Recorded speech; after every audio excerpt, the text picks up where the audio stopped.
I mean, to be honest, so you mentioned earlier Congressional Black Caucus, and it's important to understand that the Congressional Black Caucus, for one, and I'll dive into Biden in a second, but it's important to understand that the Congressional Black Caucus is made up of both Black elected congressional folks Hmm. who are both in Democratic, who are part of the Democratic Party and the Republican Party.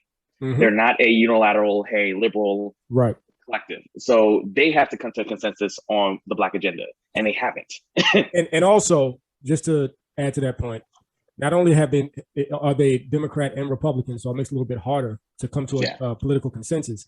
They also are not. Their mission statement doesn't even isn't their mission statement isn't even exclusively Black, right? right. Congressional Black Caucus. You have the Congressional Black Caucus. You have the Congressional Hispanic Caucus. You have the Congressional Asian and Pacific Islander Caucus. The Congressional Black Caucus, out of all three of those caucuses, is the only caucus that, in language and wording on their website, states that their mission statement is to help other people outside of themselves exclusively. Congressional Black Caucus is the only caucus out of those three that includes other people in their mission statement. The rest of them are exclusively Asian, exclusively Hispanic. So that also adds to your point. But yeah, go ahead. Yeah. I mean, so they're helping other groups. It's like the NAACP, and I'm going to go on a quite. Originally, NAACP was about, when we talk about color folk, we talk about us, but now they're referencing everyone who has pigmentation in their skin. Right. And so, unfortunately, we get lost in the mix in those conversations.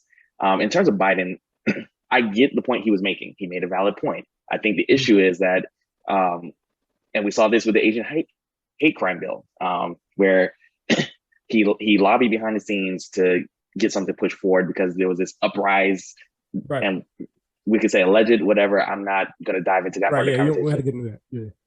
Yeah. But this rise in Asian hate crime, and the API folks, they lobbied the Congressional Black Caucus, Hispanic Mm-hmm. Caucus, and then Yep. everyone else, and was able to get enough votes for the bill to get passed through both the House and the Gotcha. Senate.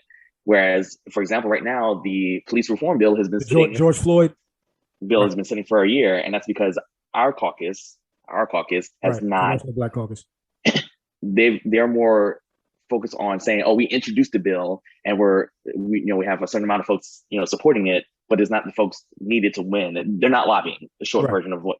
So it's a bill that sits there that isn't getting lobbying. Biden has no incentive to push it forward.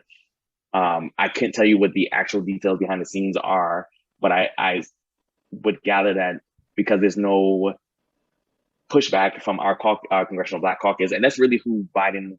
That's really where the pressure has to come from. That and Right. public scrutiny. Right.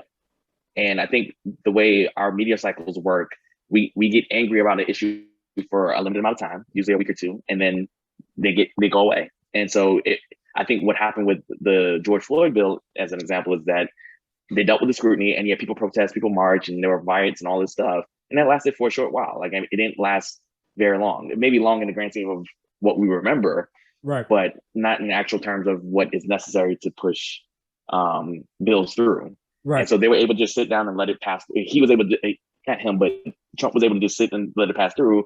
And our congressional leaders didn't do anything to really push it forward. They didn't say, go ahead. Yeah, I didn't mean to cut you off, but that's something that I talk about all the time. Marvin talks about it all the time.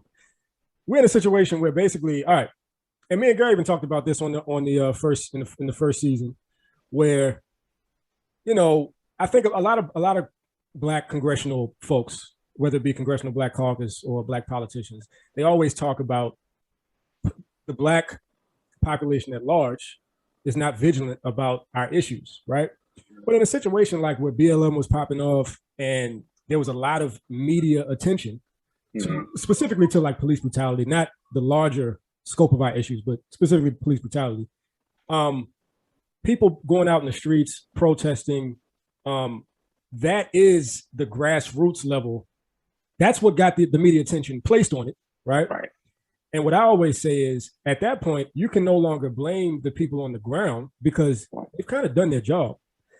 Now your job is to, because you're the ones in those spaces, now it's your turn to pick up the issue and start strategically mobilizing and lobbying around that, right, on a political level. Right. And I think, just like you said, to speak to your point, they can't really build a consensus because they don't really have a Black agenda. You know, they have an agenda that is kind of set by the party at large, and you know, they kind of go along with that. You know, so I mean, and to be honest with you, that's part of what's holding that's partly what's holding the agenda as a whole back. It's so to the earlier clip you mentioned, originally we were saying we didn't have enough representation in Congress, especially, right? That is not the case today. So now we have the representation. What are our actual people doing? Are they lobbying, or people like I tell people that when folks in general get elected to Congress, they're going in to get rich. Yep. And not even just they're chasing the bag. Yeah, I mean, and we all know the different ways that members of Congress get rich while they're in office, but no one really talks about they're rich from the minute they get elected.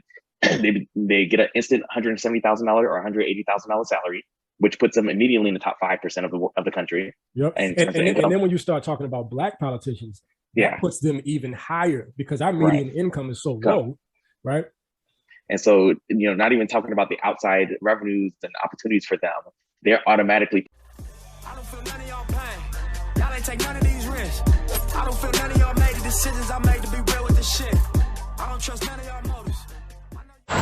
So about the media company, man. So like that's the long game. That's long term. So we got the podcast, and then we want to highlight stories, right, that track with the podcast content, right? So like Black stuff, Black politics, Black life. Right.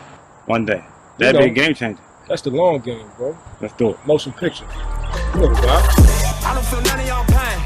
Y'all ain't take none of these risks. I don't feel none of y'all made the decisions I made to be real with this shit. I don't trust none of y'all motives. I know you lacking the